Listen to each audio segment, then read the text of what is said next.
नमस्कार दोस्तों, मैं उद्देश्य टाइम न्यूज़ से राजकुमार त्यागी। इस समय मैं न्यायालय में मौजूद हूँ।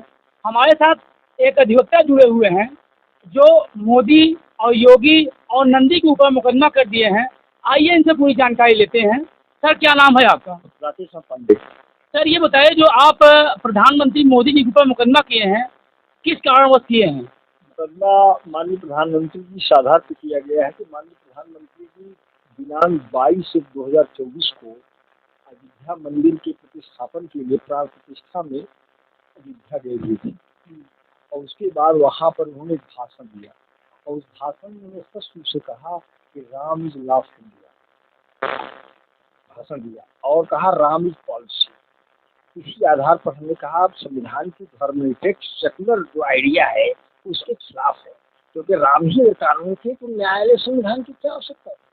इसलिए ये जो शपथ लिया है उस शपथ के विरुद्ध है, क्योंकि शपथ लिया है उन्होंने संविधान में कि मैं भारतीय संविधान के प्रति निष्ठा और आस्था से पूरा काम करूंगा। ये तो विरुद्ध हो गया, खुला उल्लंघन है। ऐसी स्थिति में ये मुकदमा आया। दूसरी बात, सरकारी धन का दुरुपयोग किया गया, क्योंकि वहाँ मंदिर में गए, मंदिर में बाकायदे इस तरह सरकार के पैसे का उपयोग अन्य कार्यों में न लगा करके धार्मिक कार्यों में धर्म और राजनीति को मिश्रित कर दिया, मिला दिया। उसके आधार पर वोट की मांग की गई और उसके आधार पर जनता इनको जिताए और इसी का फायदा ले रहे। और जो मुख्यमंत्री योगी आदित्यनाथ उत्तर प्रदेश के हैं, इनके ऊपर किस बेसिस पर मुकदमे का आधार ये है कि अब जब तक कम से कम 125 बार माननीय मुख्यमंत्री जी वहाँ गए, काशी विश्वनाथ मंदिर, कम से कम 100 बार काल भैरव मंदिर द्वारा बनारस में हुई है, वहाँ पर गए। इनके यात्रा के समय सरकारी धन का पैसे खर्च किए गए। ऐसी स्थिति में दुरुपयोग है। धार्मिक कार्यों में कोई मुख्यमंत्री लोक सेवक पैसे खर्च करे, ये कितना बड़ा क्या कहते हैं देश के उसका कानून का उल्लंघन है। यही धर्मनिरपेक्षता। इन्होंने खुद कहा कि यह देश हिंदू राष्ट्र है भी, आगे भी रहेगा। हिंदू राष्ट्र इन्होंने कहा कि सेकुलरिज्म देश के लिए खतरा है।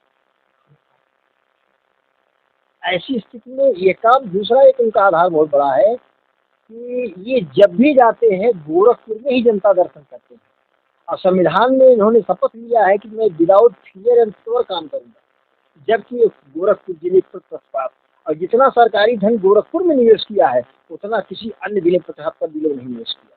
ये पूरी तरह पक्षपात कर रही है। ये दो काम इन्होंने किया, तो सरकारी धन का पूरी तरह अपने गोरखपुर में और अन्य जिलों को उन्होंने पीछे छोड़ दिया, जिससे जो है विकास की जो प्रक्रिया है वो धीमी हो रही है और धर्मनिरपेक्ष भावना की विरुद्ध है और उस पक्षपात को उन्होंने ये अपनाया। जो तीसरा सवाल आपसे ये है कि जो नंदी हैं, कैबिनेट मंत्री हैं, इनके ऊपर भी आप मुकदमा किए हैं, किस बेसिस पे? बेसिस ये है कि इनके नाम से सूजी, आटा ये सब बेच रहे हैं, बोरी पर अपना नाम छपवाते हैं, इनका चित्र भी अंकित है कि नंदी नाम विश्वास।